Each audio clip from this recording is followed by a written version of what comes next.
So our meme today comes from our Creme posting user Jeff Sheldrake, who did a whole series of memeing every chapter of Hero of Ages, and I think all the other Mistborn books too. But this one is at part 21, he says, and it's a scene from Avengers Endgame where Child Gamora is asking, "Well, did you inoculate them?" Thanos says, "Yes." "What did it cost?" "Exactly 16%. Exactly. So I maybe editorialized it there, but anyway.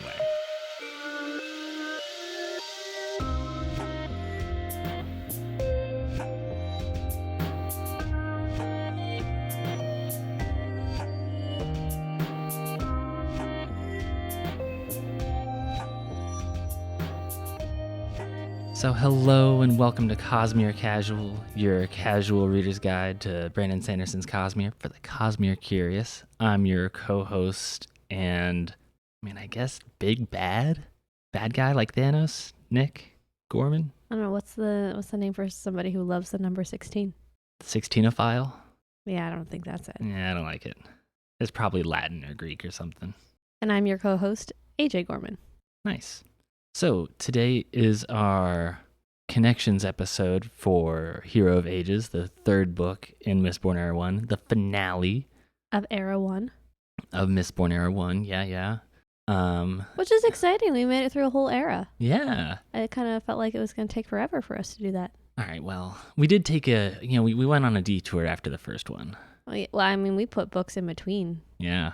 All of them. But this is a spoilerific episode. There's going to be spoilers for everything in Mistborn Era 1, Era 2, Secret History, maybe some Stormlight. We're probably, we may touch on some things, but we're going to try to kind of keep it focused. Our intention is not to spoil Era 2. Yeah, well, but there's seeds that are planted here that come into fruition. Yeah. There, so that's where I'm interested in saying, hey, did you notice? Yeah, and we're kind of putting together some things from the Cosmere that you may not, the seeds may not be maybe in other books, but we're going to kind of put them together for you. Yeah. So, first up, I'm dying to talk about Spook because we kind of ran out of time in the last episode before we could really dig into Spook. Well, and like you said, there's a lot about Spook that really, he's starting to come into his own. He does come into his own in this book, but there's a lot more that we see. I kind of still rail against it. I know Brandon definitely put some effort into growing Spook as a character and making him out to be someone more powerful and someone He's worth the Lord leading Mistborn. or worth worth following. But I still kind of was just I'm not ready. I'm not ready for him to be taking over the world. Huh. I wasn't emotionally ready. Well, I think or mentally prepared for him to be following Spook. So Spook has the rest of his life, right, to become Lord Mistborn, right? But I think where things end. I just want to pause right there. With the whole conundrum between Mistborn and Final Empire, and calling the series Mistborn, and then just to add another frickin' Mistborn into the mix. Where it's the name of a character. Please stop it. I think it's fine. Because I never remember Lord Mistborn because I don't like it. Well, it's okay to be wrong sometimes, I guess. And Lord Mistborn does not appear in Hero of Ages. It does appear in as a name for Spook. It's in Era 2. It's in Era 2. He gets mythologized, basically. At the end of Hero of Ages, we do see that kind of Sazed is setting Spook up to be the leader of what is left of humanity. Because Spook has been right before the big finale. Spook almost died in terms of he ran into the fire to throw the lever to save, he was being a hero. He was being a hero. A hero for the ages, if not the hero of ages. Oh my god. All right. So anyways, he almost dies. He almost dies. He's burned. He's badly burned. But Sazed heals him and makes him Mistborn. Makes him Mistborn. and kind of leaves writes a book and leaves it specifically kind of for Spook. Right, and the book that he wrote was the contents of his copper mines, and in Era 2 we see those referred to as the words of founding.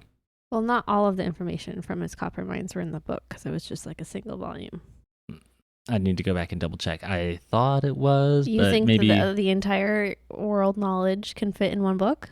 Well, I thought because he emptied his copper mines in order to help his mind expand as he was taking up the power. He dumped the contents of his mind, of the copper mines, into his mind that was expanding. Yeah. I don't know. But he didn't write all of that knowledge back into a paper form. I thought that was literally why they were the words of founding. The words of founding is what Sazed wrote. Yes. That he wanted to get, that was the knowledge that he wanted to impart to humanity, but it was a mere selection. I'm going to open Coppermind right now. Okay. I'm going to open Coppermind right now and prove you wrong. Well, I can tell you why I am so sure about this, because I remember that there's a conversation between characters in Era 2 that talks about, like, should Sazed have given more technology to the humans to kind of get them to catch up to where they should have been had, the world not almost ended and there being 1,000 years of almost no progress because of the Lord Ruler. So even though Sazed had the information for like an industrial age and everything and beyond, he specifically chose not to pass that information on to humanity. I wasn't listening to anything you just said because I'm reading the very first part of the Coppermind wiki entry for Words of Founding. The Words of Founding are The Words of Founding are divided into volumes, at least 80 in total and possibly far more. Because of their length, abridged versions are more common. Known volumes include Beliefs Reborn, which include details about the religions from Sazed's portfolio in classical Scadrial, the Historica, containing a history of Scadrial before the Catacender, and it details the work that the Kandra did hiding the Adium from ruin. And the 80th volume is at least partially written in verse and includes verses about Harmony's quest for truth. But it doesn't say that it's all the human knowledge that was in Sazed's copper mines. Okay. All right, fair enough. Yeah, I was gonna say you're venturing into pattern realm, and we're not talking about Stormlight right now. I'm gonna take that as a point for me. You said things that were also untrue. I think it's a split. All right, fine. We both can walk away with our dignity. Well, I don't know about that. Okay, getting back to Spook, how did we go down this path? I don't remember. Walk me back up. He's set up to be he set up the Words of Founding were left for Spook, right? Yeah, so Sazed kind of set him up as kind of the de facto leader. And we kind of see that what is left of Kelsier's crew kind of have, we're looking to Spook and letting Spook kind of lead at the end. But yeah, I struggle to see Spook as the leader. I feel like his arc was just a little bit too quick, a little bit too rushed for me to really kind of accept it wholeheartedly. I don't see him as the leader of the of the entire world at the end of Hero of Ages, but he is, he's a new generation still associated with Kelsier's legacy. He is an intuitive, person to eventually become the leader of the world, especially since he's the only Mistborn left, right? So I don't see that he's necessarily in his super leadership position immediately after Hero of Ages, but I do see him growing and continuing to grow into it when we don't have books about it right now, right? I suppose. I mean, are we ever going to? Oh, no, yes, he has talked about. I think there's going to be a second Secret History, but, I don't know. I mean, I'm okay not having it, right? Like, because I don't, leave some space. Well, I don't need it. I'm just saying that. Yeah. I know Brandon tried, but. Like I said, even from what we've got, I don't feel any. I totally see him as Lord Mistborn, or turning into Lord Mistborn. Okay. Well, it was successful for you. That's great. Yeah.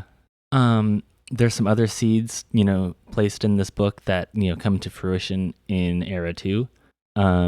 There are certain Kandra mentioned by name. Milan has, I don't know, I think of it as like a recurring role where she's in multiple scenes in this book. She's a 5th generation Kandra who's very close to Tensoon. And in Era 2, she, helps Wax and Wayne and, hooks up with Wayne a lot. We should probably mention, because they don't mention this until the beginning of the Era 2, that Seiza did restore the Kandra. Yeah. Right. Well, because they don't say that at the end of Hero of Ages. Yeah, but I mean, the whole world is being reformed, right? Like, there's a lot going on. Well, that's not super clear. Fair enough. Another Kandra that is mentioned who has a big role in Era 2 is Palm. She's the 3rd generation Kandra who is mentioned as being, possibly more skilled at transformation than Tensoon because she's constantly sent on personal missions by the father. And this continues through Era 2, right? Mention that in the connections for Shadows of Self? Yeah. Okay. Well, I could bleep out, exactly how, but it's like, we could talk about, well, that's a big spoiler for Shadows of Self. Anywho, any other, seeds that come to fruition in Era 2 that we want to talk about, or maybe I should just stop talking about that, huh? Yeah, I mean, I was just trying to hit on the things that you learned in like the first chapter or two of Era 2, but anyways. I want to talk about shards. So let's pause and zoom out and kind of talk about history of shards, because I forget, we probably have mentioned it on one of our other Connectionist episodes, but in the beginning. Well, and this is the first book where the name Adenalsium appears on screen. Is it? In publication order, yeah. Oh, okay. Yeah. So in the beginning, there was a single god or a single being called Adonalsium. Yep. At some point, Adonalsium was broken into 16 pieces, 16 shards. The 16 shards went into 16 vessels. So human or humanoid living creatures held each of the 16 shards. When this occurred, the 16 vessels / shards agreed that it would be better if everybody kind of just left for their own corner of the universe and left each other alone. And that's discussed in an epigraph, I think, in Oathbringer.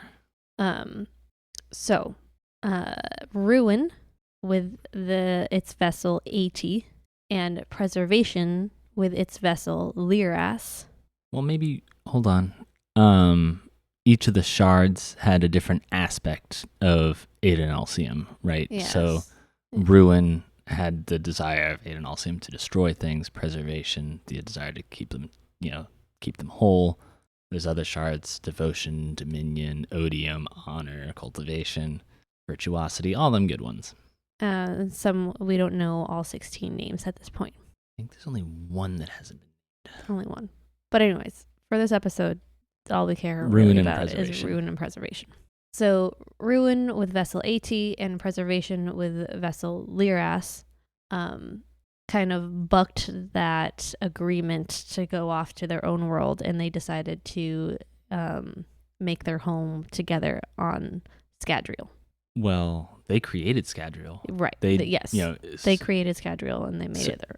Other Cosmere planets were made by Adenalsium before the Shattering, but Scadrial was made by Ruin and Preservation, and there's a reason why they landed up together, was because neither one of them had the power to create on their own. But together they could, and then Preservation would have something to preserve, and Ruin would have something to destroy. Yes, and that kind of concept is talked about a lot in Heroes of Ages. Yeah, and the epigraphs. Yes, yes. And by Ruin directly. Yes. So, in this kind of breaking of the original pact is something that we see that other shards also broke. Some of the shards held to that pact, and others kind of paired up, or 2 or 3 of them gathered together in a single world.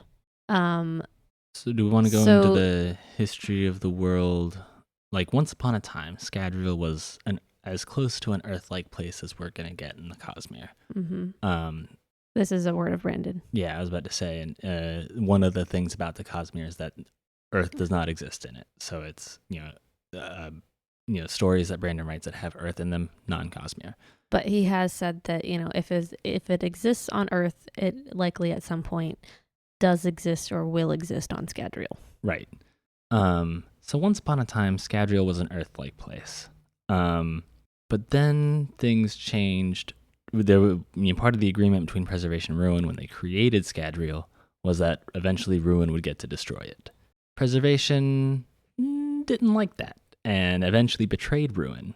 And in the form of stealing Ruin's body. Or what was the original portrayal? He created a cage for Ruin at Preservation's perpendicularity at the Well of Ascension. So Preservation, Liras, in some wibbly wobbly, way, created a cage for Ruin out of his own mind.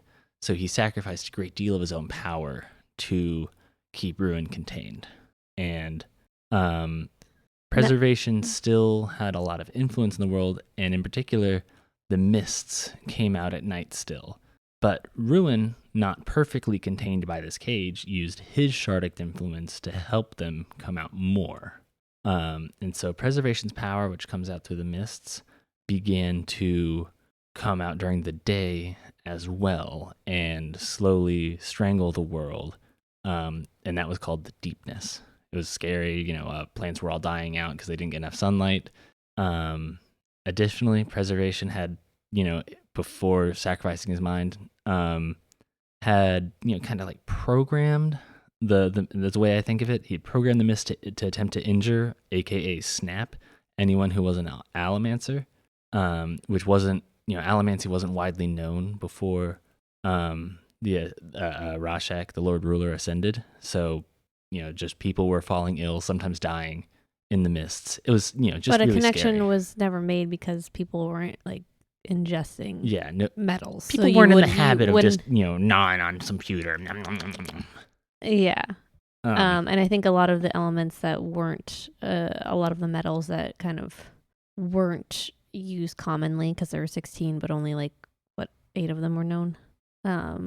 Well, at the time of Era 1, only 8 of them were known.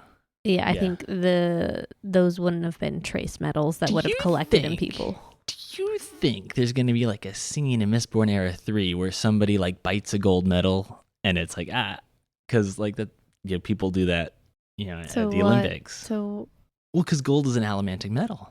But why would they bite it? Well, it's a thing that we do in real life. Yes, I know. And it's supposed to be I guess rooted in testing to see if it's soft enough to be real gold. Anyway, do you think you're gonna have someone get a gold medal and do the bite the metal thing? Never mind. You're looking at me like I've got 7 heads. Yeah, no, I don't think so. I think it'd be a really funny thing. Anyway, so Alendi the Seeker was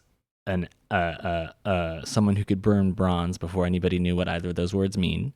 And he was thought to be the prophesied hero of ages, partially due to Ruin's influence, again, because he could go through and change words, part of his influence, because he wasn't perfectly held within the Well of Ascension. And Quan, we talked about this in the last episode. Quan, one of Alendi's previous allies, had noticed the prophecies had been changed. So he stopped supporting Alendi and tasked his nephew Rashek to stop Alendi at all costs. Rashek, the Feruchemist, was able to kill Alendi as he reached the Well of Ascension, and Rashek took up the power and became a sliver of preservation and fucked up everything in the few hours that he held the power. And the things that he did are laid out in the epigraphs of this book, where Rashek was like, okay, the deepness is strangling the world. My first thing I need to do is I need to move Scadrial closer to the sun, so that way the mists will burn up. Well, that was a problem, because then everybody started burning up too. So Rashek said, all right, it's too hot, and he created the ash mounts, which, basically giant volcanoes that spewed ash into the air to stop. I think there was a couple moves in between there. I think he did kind of move the planet farther out and created an ice age and then moved it back. There's some, yeah, you're right. And then created the Ash Mounds because he realized that moving the planet was not working out well for him. Yeah. And then after making the ash mounts, well, nobody could breathe. So again, with just a sliver of preservation's power, he changed the biology of every living thing to be able to digest ash better. And he probably would have continued to F up more things if he'd held on the power for longer. Yes. But we also see Vin does almost literally the exact same thing in the first, she gets all of preservation's power and does like almost all those same things in a few seconds. Right. Which is why at the end of the last episode, I did mention that the difference between all these people taking up preservation's power and Sazed taking it up is that Sazed had all of the world's human knowledge saved up in his copper mines, and he was able to take all of that and dump it into his expanding mine and use that information to actually know how to change and use the powers. Okay. I think I get it. You didn't get that epiphany last time? No, not really. You weren't ready for it. That's fine. Well, yeah, basically. I understood it differently, that it wasn't the knowledge that he had in his copper mines that helped him to know how to use the power better. I thought it was just his copper mines as metal mines, ferrochemical reservoirs helped him to give a place to expand, to expand his mind with his expanding powers. No. So, that's my headcanon. But either way, it was critically important that he had his copper mines with him when he took up the powers. That's why he was able to fix things and not screw up everything else even worse. Yes. Okay. I kind of want to look at that history from more of a Shardic point of view. Okay. So I think we need to give a little bit of background information. So the 16 shards, some of them can see into the future. Some of them cannot, but some of them can, and to different degrees. And that ability is called Fortune. It is? Yes. How confusing. Well, yes. They have this, What about the word fortune would make me think of seeing into the future? Someone who's a fortune teller looks into your future and tells you your fortunes. All right. Like that's literally that's what it means. All right. Okay. Fine. All right. That's fair. That's fair. Anyways, some of them can see into the future. Some better than others. So preservation was, I think, one of the shards that we know that can see into the future the best. That sounds right. Because he had this convoluted plan. He had a very convoluted plan. So when he took up, before he even made the deal, finalized the deal with AT, he had already kind of saw far enough into the future to create this convoluted plan that he was going to create humans. He was going to give up more of his power than Ruin to put more of preservation into humans. And he already had, he already knew that he was going to trap Ruin and kind of destroy himself in the process and lay the foundation to make sure that humans could quote unquote overthrow Ruin, or at least survive past Ruin's attempts to end the world. So he saw thousands of years into the future. Right. And I think it's worth taking a beat here to say the fortune's a little bit timey-wimey, wibbly-wobbly, where it's the interactions of multiple people having access to fortune gets handled, is explored in Mistborn in the final Empire, where the only way to counter an Adium user is to have Adium yourself, right?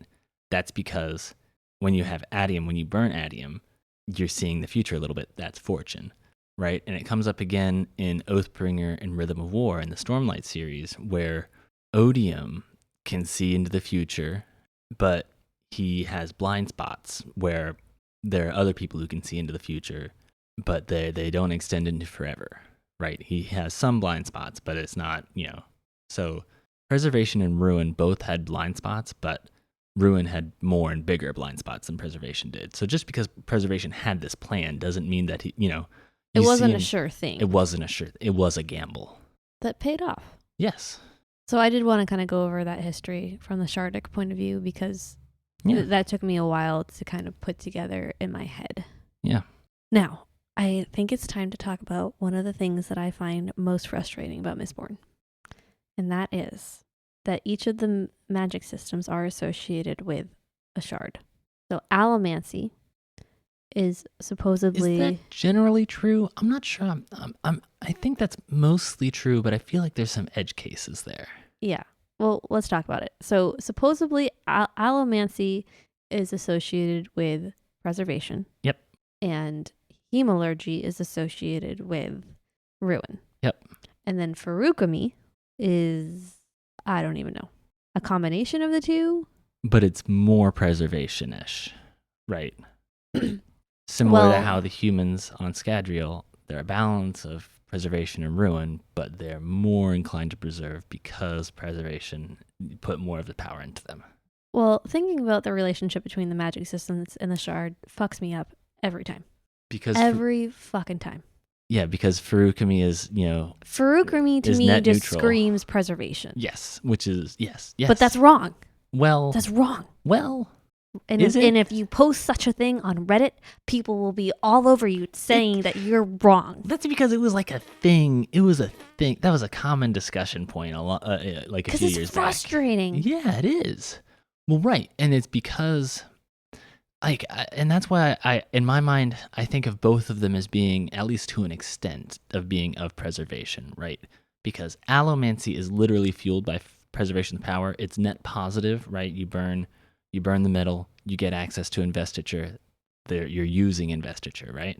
But feruchemy, you store your own power as investiture, which the innate investiture that they have is still of preservation.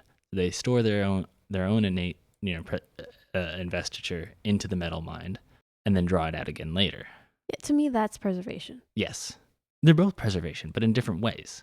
It just fucks me over every time to think about it. Yes, and then hemalurgy, just for the listener, hemalurgy is more obviously of ruin because some power is lost in the process, right? You kill someone whose power that you want, put a spike through them, and then transfer it into the next, into somebody else. But you don't get all of their power. You don't get all of it. Some of it is lost, and there's terms and conditions apply. See hemalurgist for details. But they can minimize the amount that's lost by minimizing how long the spike is out of the body. Which confuses me even further. Why? Because Vin was spiked. Yes. But she took her earring in and out all the time. Yes. Well, and that's something funny.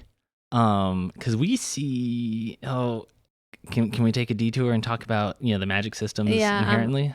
I'm ready to move on to magic systems anyway, so go for it. So there's a scene in Hero of Ages where Yeoman has Vin chained up and it's like, silver is a frustrating metal.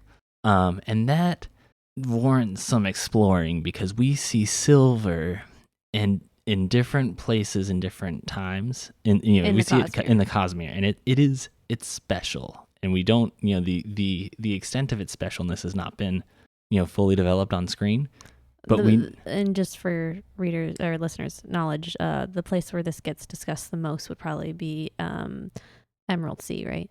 Tress in the Emerald Sea, but it also Shadows for Silence in the Forest of Hell. Okay. The common theme is that silver disrupts investiture in a different way from how aluminum does.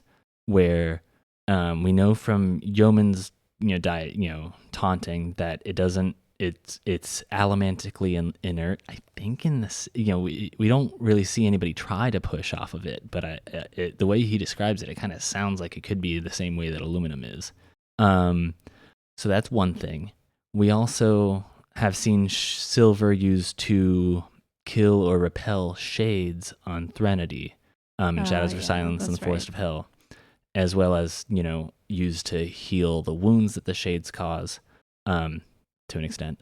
And we also see silver used to kill spores on Lumar in Tress in the Emerald Sea, whereas aluminum just stores them, keeps them from interacting with things, right?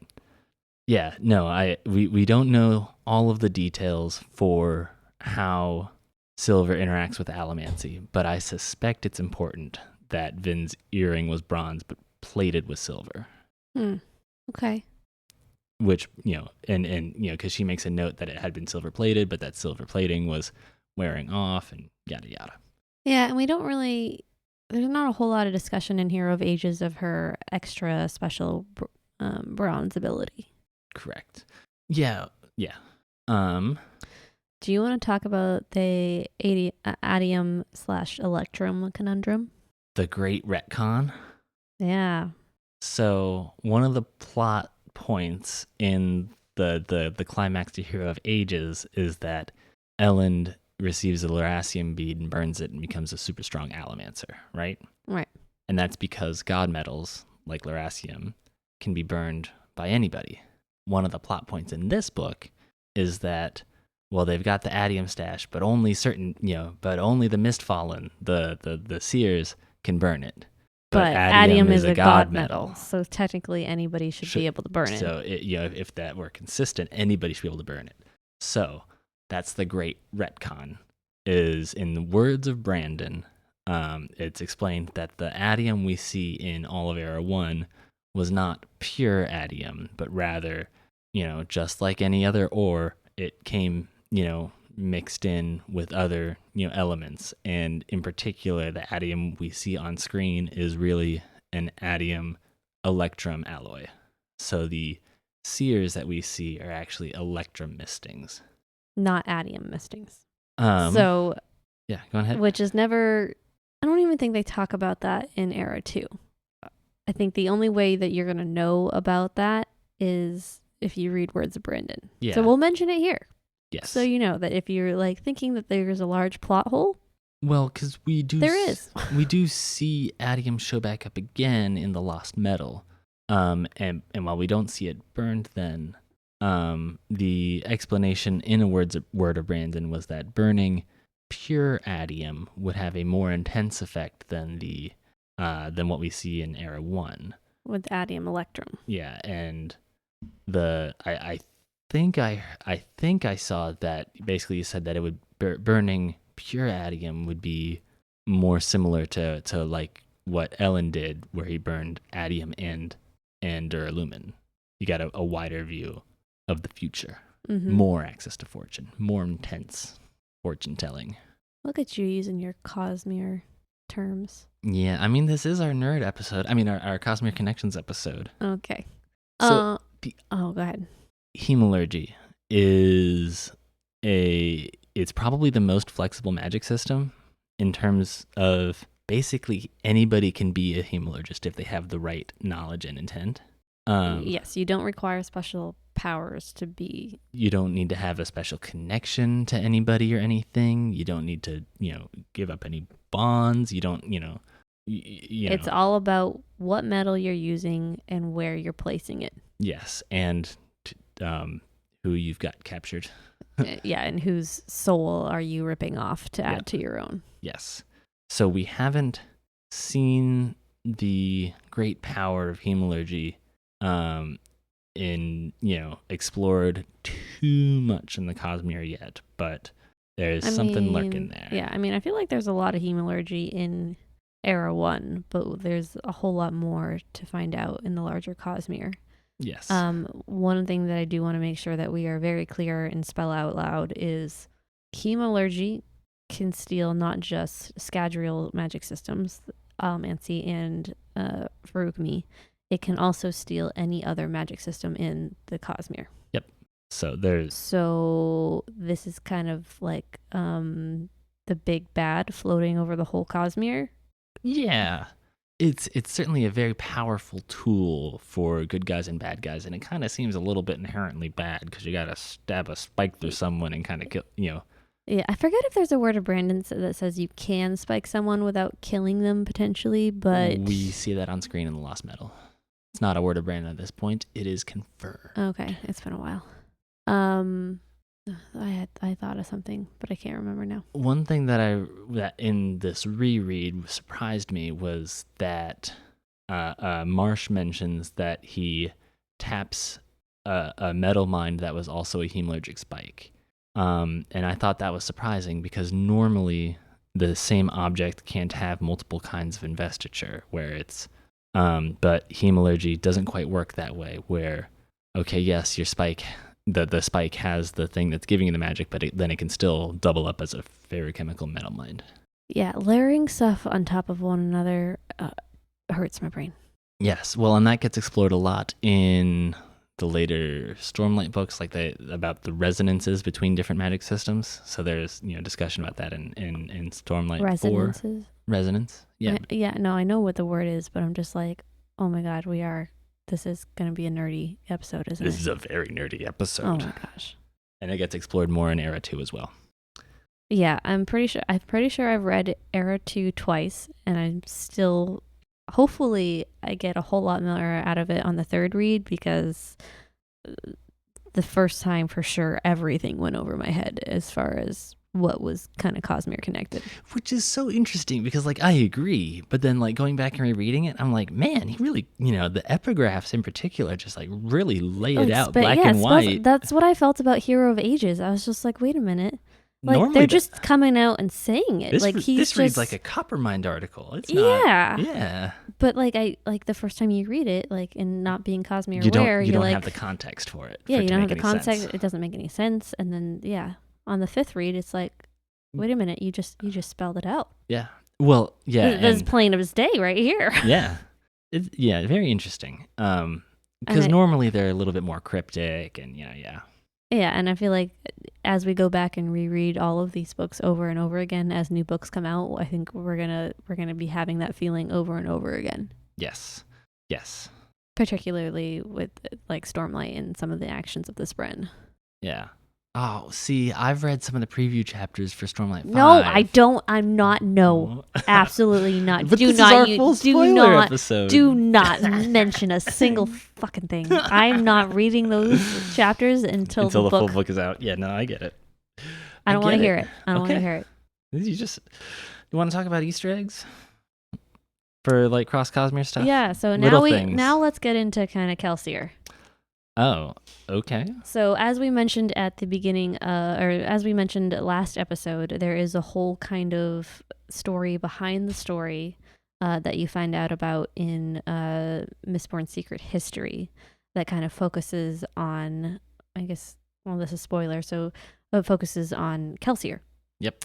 And what his cognitive shadow's up to. AKA ghost, kind of. He's a ghost. But so yeah. I mean, we are going to talk about some of the things that Kelsier is doing that you will see in Secret History, but they're kind of how that ties into what the characters are doing in Hero of Ages. But there's way more that you find out about in Secret History than what we're going to talk about today. Yep. So I guess the mist shadow that races across Vin, that races against Vin across the buildings in Fadric City, that she's so sure is Yeoman's Mistborn. She never actually figures out who Yeoman's Mistborn is. It's because Yeoman doesn't have a Mistborn. That was actually a mist shadow, and it was Kelsier. Following her. Yeah, following her. Similarly, Kelsier, Vin gets a bad vibe when she's about ready to go meet with Hoyd to get information about the state of the city. An informant, so Hoyd never actually appears on screen. Right, and that's because Kelsier uses his connection, his murky connection with Vin, to just send bad vibes and like, man, fuck this guy, he sucks. Kelsier and Hoyd have a thing. Yes. A negative thing. So while it seems like a plot hole that wasn't tied up, there was very much a purpose behind it. It was Kelsier, kind of working in the background. It's laying a connection point for Secret History.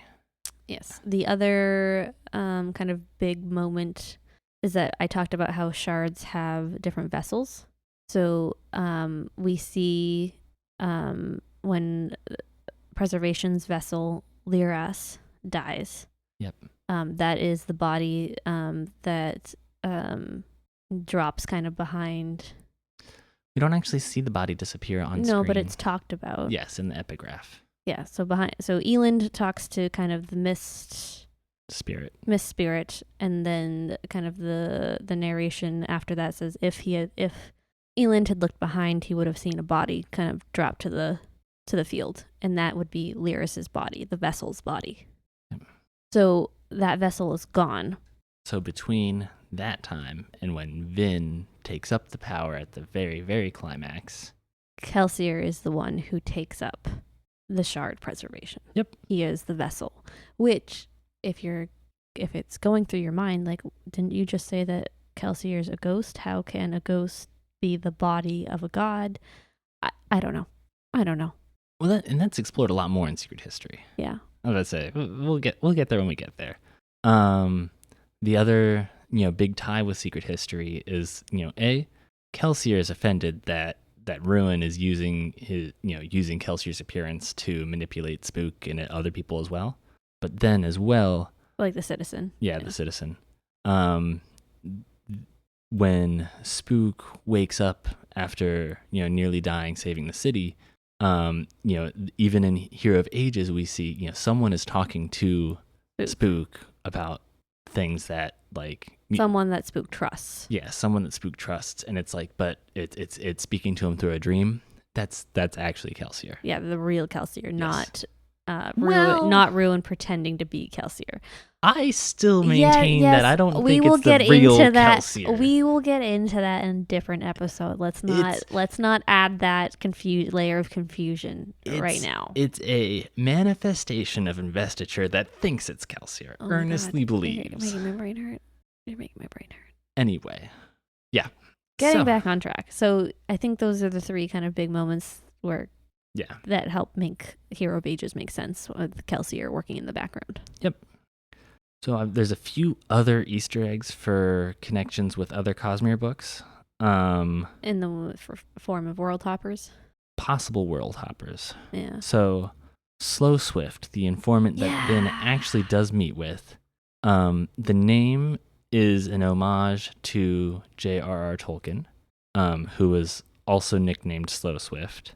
And he mentions, at least in later publications of Hero of Ages, he mentions stories told by Scar around the fires, whispering of mist wraiths, shades, spren, and Brolins and such. And shades and spren are references to other Cosmere works. Yes. In the original publish of Hero of Ages, the word was sprites instead of spren. I think wasn't shades like ghosts or something? Because it wasn't. I don't know. You were telling me this. Oh, okay. Yeah.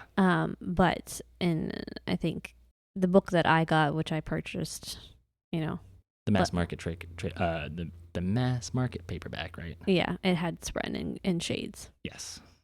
So even Brandon, our master planner, and outliner and everything, does get a few things wrong that he does kind of retroactively fix. Excuse me. I'm sorry. Even his works are subject to Ruin's influence. Yeah. Yeah. Fine.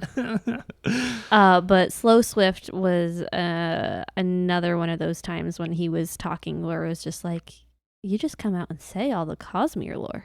What else does he say that's Cosmere lore? I don't remember. I didn't write that down specifically. I would say I didn't think there was anything particularly Cosmere aware about Slow Swift, other than hand waving away stories about Spren and Shades. But we don't really find out a whole lot about Slow Swift. So unless he can extend his life in some way, he's dead.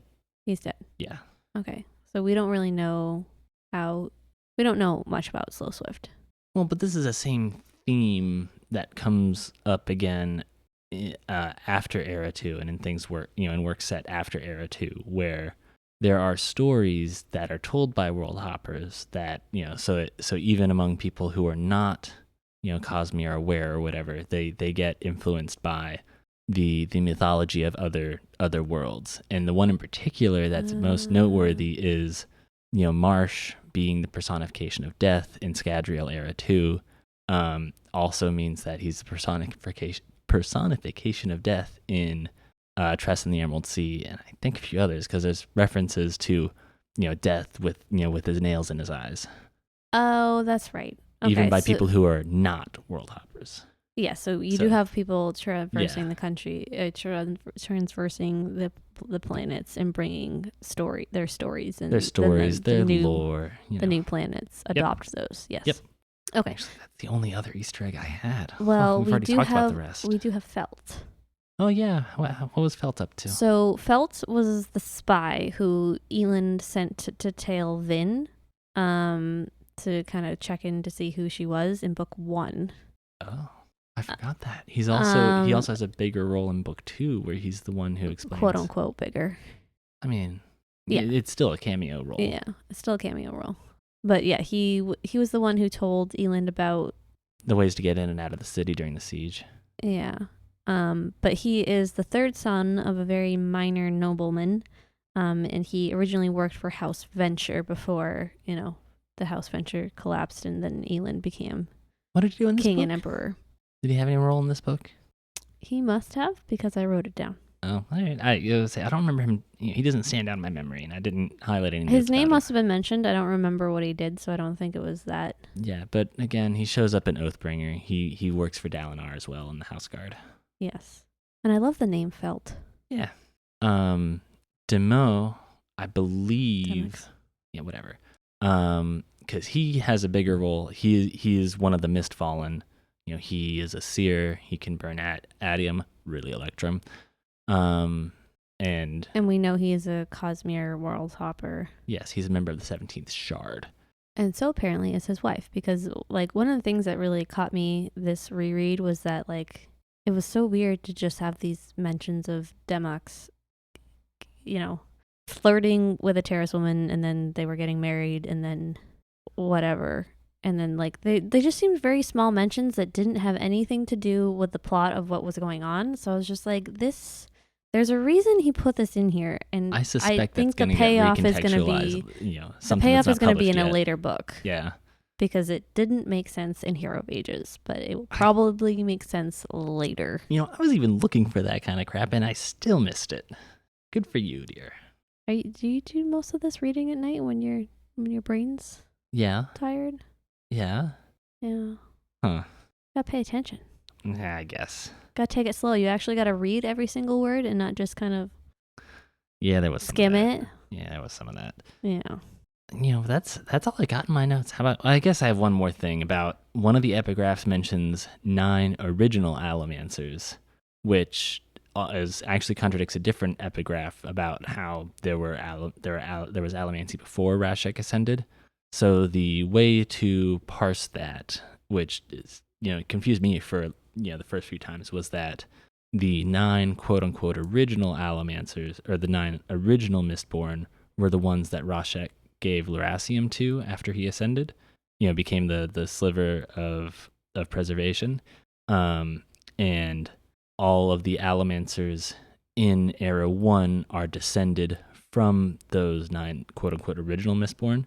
But Allomancy also just manifests spontaneously before Era 1 and even into Era 1, where, just by virtue of everybody having more preservation in them, sometimes people are just, about 1/16 randomly people, collect it all. Yeah. Are randomly Allomancers. Yeah, but the whole point is that as time goes on, as the generations go on, the Mistborn kind of abilities that are hereditary do kind of meet a limit. Out. They diffuse. Yeah. Yes. So they're less concentrated into those few people, and they're more, random. So in Era 2, you don't really see Mistborn more. It's just diffused into mistings, and then Era 3 is going to be further along that path. Really? I believe. Okay. I think they said there was kind of a lower threshold with the dispersion. So I think we're still going to see mistings instead of it just kind of dying out. Yeah. But I'm not sure. I believe, because I think in the Sunlit Man, which is pretty far out there, I think we still see a coin shot, right? Listen. All right. There are a lot of books. Yeah. Okay. And we're not talking. Just try to reread them. If now we're talking past the only pages. thing I read. Yeah. And I kept just rereading it through. Okay. There's still so much time between each reread. It's really hard to keep in my head. All right. So that's all I got. Do you have anything else you want to talk about? Hero of Ages? Era 2 is very different. It is. And I actually, I prefer Era 2 to Era 1. That's not, yeah. the most common of sentiments, but, And as of this moment, I prefer Era 1, but Well, that's I fair. do remember that I didn't like it. I didn't like Era 2 the first time I read it, and then the second time I read it, I was like, actually, I kind of like it.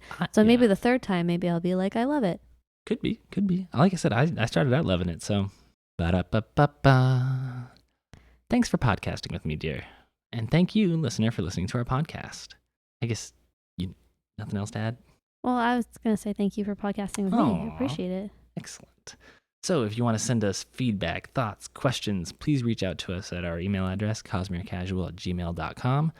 We are, actually, our next episode is going to be a non-Cosmere episode. We're reading The Raven Tower. I thought you were going to put those in between. Yeah, I was going to publish them on off weeks. Okay. Yeah, so we'll have a couple of bonus episodes. Bonus, huh? Related to The Raven Tower by Anne Leckie, which is one of my favorite books. Because we couldn't even make it a full year with just reading Cosmere. Okay. We couldn't do it. But it's one of my favorite books, and it has a lot of thematic overlap with Hero of Ages, and it's in my opinion, it's very interesting to compare side by side and say, well, here's how these two different, brilliant authors handle these tropes in very different ways. So I'm excited to talk about that with you. Which you haven't read it before, or still? I think I'm 2 chapters in. All right. There's no chapter. Whatever. Fuck it. Whatever. There's little pictures of ravens. That's fair. So, but that's what we'll be doing next. And then our next, interspersed with that, we're going to read Secret History. And that'll be coming up in 2 weeks. And then after that, do we have another book lined up? I just want to mention right now that Mistborn Secret History covers the time span between of Era 1. Into Era 2, right? No. Okay. Nope. I don't think so. But it was published alongside Bands of Mourning, and it contains spoilers up through and including. There's a very minor spoiler for Bands of Mourning in there. So, which is Era 2. Yes. Yes, it's the third book in Era 2. Yeah. So, anyway, if you want to let us know what you think we should read after Secret History, send us a message. cosmerecasual@gmail.com. Our intro and outro music is licensed through Tribe of Noise. The artist is Ketsa, and the song is Odyssey. And until next time, keep your wits about you.